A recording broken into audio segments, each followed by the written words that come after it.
முருகாச்சரணம்.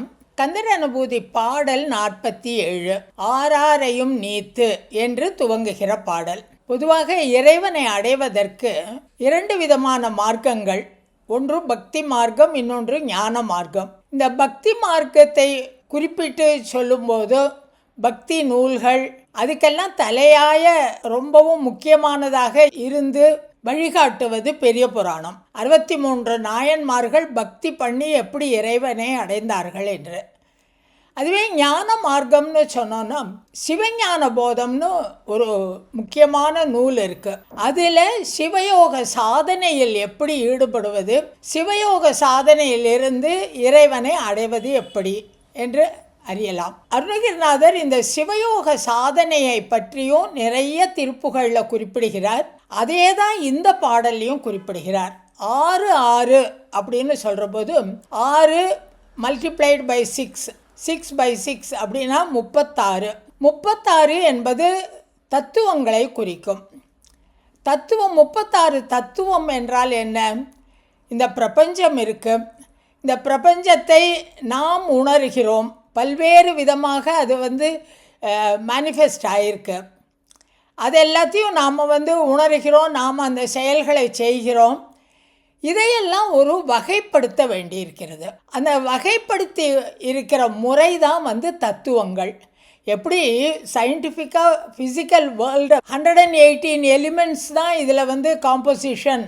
இந்த என்டையர் பிரபஞ்சத்தில் இருக்கிற பொருட்களை எந்த மெட்டீரியல் எடுத்தாலும் அந்த 118 எலிமெண்ட்ஸுக்குள்ள தனிமங்களுக்குள்ள அடங்கும். அது பீரியாடிக் டேபிள் தெரியும் இல்லையா நமக்கு, அந்த 118 எலிமெண்ட்ஸுக்குள்ள அடங்கும்னு சொல்கிறோம். அது மாதிரி இந்த பிரபஞ்சத்தை தத்துவார்த்தமாக பார்க்கும்போது, இறை உணர்வோடு பார்க்கும்போது அந்த ஞான மார்க்கத்தில் 36 தத்துவங்களாக வகைப்படுத்தியிருக்கிறார்கள். சில நூல்களில் 24 தத்துவங்கள்னு சொல்லியிருக்கு. சில இடங்களில் 96 தத்துவங்கள்னு சொல்கிறார்.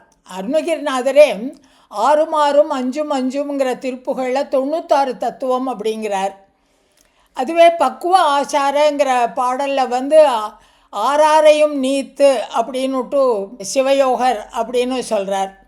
அதனால் 36 தத்துவங்கள் அல்லது 96 தத்துவங்கள். இந்த 36 தத்துவங்களையும் 3 வகையாக பிரிச்சிருக்கா. அதில் ஆன்ம தத்துவம், வித்யா தத்துவம், சிவ தத்துவம்னு சொல்கிறது. இந்த ஆன்ம தத்துவங்கிறது 24 வகைப்படும். இந்த வித்யா தத்துவம் 7 வகைப்படும். சிவ தத்துவங்கிறது 5 வகைப்படும். இந்த ஆன்ம தத்துவத்துக்குள்ள இந்த பஞ்ச இந்திரியங்கள், நம்ம இந்த உலகத்தை பஞ்சபூதங்களாக பார்க்குறோம். பஞ்சபூதங்களால் ஆனது இந்த உலகம் அப்படின்னு பார்க்குறோம்.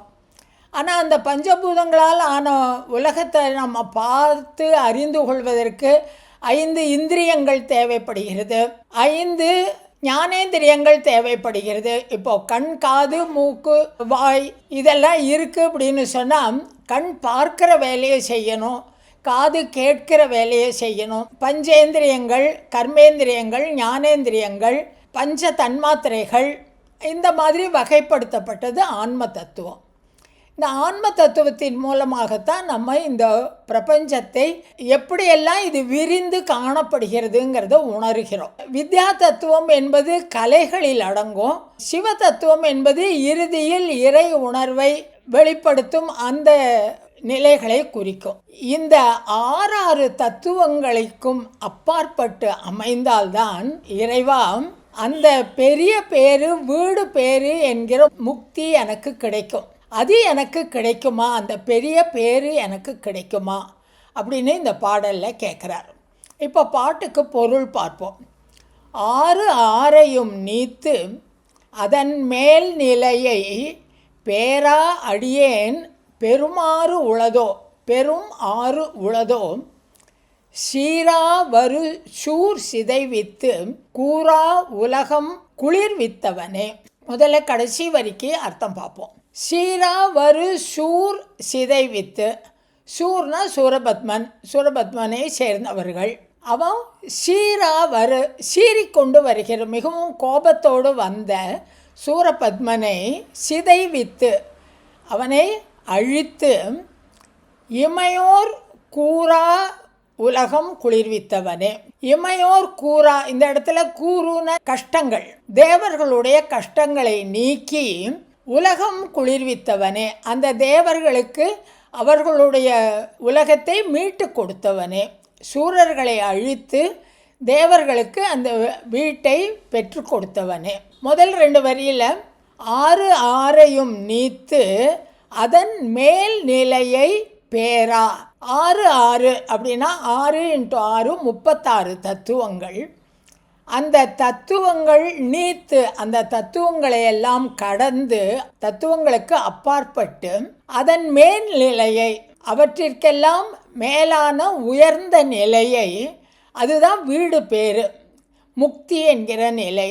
அந்த பேரா அடியேன், பேரு அப்படின்னாக்க பெரும் பேரு, வீடு பேரு என்கிற பெருமையை அடியேன் பெரும் 6 உளதோ. அடியேன் நான் பெரும் பெற்றுக்கொள்கின்ற 6 அப்படின்னா இந்த இடத்துல வழி, நான் அடைகின்ற வழி இருக்கின்றதா. இதில் 6 ஆரையும்னு சொல்கிற போது 36 தத்துவங்கள்னு ஒரு விளக்கம்.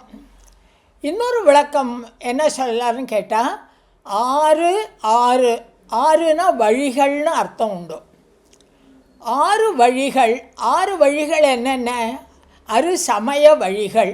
சடு சமயம் காண்டற்கு அறியானே அப்படின்னு திருமுருகன் பூண்டி பாடலில் சொல்லுவார். அவசியம் உன் வேண்டி பலகாலும் அறிவின் உணர்ந்து ஆண்டுக்கு ஒரு நாளில்னு பாடலில் ஷட்சமயம் காண்டற்கு அறியானே அப்படிம்பார். அந்த 6 சமயங்களுக்கும் அப்பாற்பட்டு இருப்பவனே. அதனால் 6 சமயங்களுக்கு அப்பாற்பட்டவன், அப்பாற்பட்ட அந்த நிலை, அந்த வீடு பேரு நிலை எனக்கு கிடைக்குமா? அது ஒரு அர்த்தம் எடுக்கலாம். இன்னொரு அர்த்தம் 6னா சக்கரம்னு ஒரு அர்த்தம் உண்டு. 6 சக்கரங்கள். 6 சக்கரங்கள் என்ன? யோக நிலையில் மூலாதாரம், சுவாதிஷ்டானம், மணிப்பூரகம், அநாகதம், விசுத்தி, ஆக்ஞை என்று 6 நிலைகள் இருக்குது. இந்த 6 நிலைகளிலும் இந்த குண்டலினி சக்தியை மூலாதாரத்திலிருந்து எழுப்பி ஆக்ஞையில் புருவ நெற்றி வரை கொண்டு வந்து, பிறகு அதற்கு மேல் நிலை அது சகசிராரம் எனும் சொல்லப்படும். அந்த சகசிராரம் என்பது 1000 தாமரை மலர்கள் இடம். அது அந்த மேல் நிலையை 6 யோக சக்கர நிலைகளையும் கடந்து அங்கே சகசிரார நிலைக்கு, அந்த பெரு வெளியில் இறைவனோடு கலக்கின்ற பேரு எனக்கு கிடைக்குமா அப்படின்னு இந்த பாட்டில் கேட்குறார். 6 ஆரையும் நீத்து 36 தத்துவங்களையும் கடந்துன்னு சொல்லலாம். இல்லைன்னா 6 சமயங்களையும் கடந்து. இன்னொரு அர்த்தம் பார்த்தோன்னா 6 யோக சக்கர நிலைகளையும் கடந்து சகசிரார நிலையில் வீடு முக்தியை பற்றி நான் பெரும் நிலை முருகா நீ எனக்கு அருள்வாயாக. நீ அந்த தேவர்களுக்கு அவர்கள் வீட்டை திரும்ப பெறும்படி செய்தாய், குளிர்வித்தவனே அப்படின்னு சொல்கிறார். அது இங்கே ரொம்ப பொருத்தமாக இருக்குது. எனக்கு அந்த நிலை வீடு கிடைக்கணும் அப்படின்னு சொல்கிறதுக்கு, தேவர்களுடைய வீட்டை மீட்டு கொடுத்தவன் நீ, எனக்கு இந்த வீடு அருள் பேரு நீ தருவாயாக அப்படின்னு இந்த பாடலில் கேட்குறார். முருகாச்சரணம்.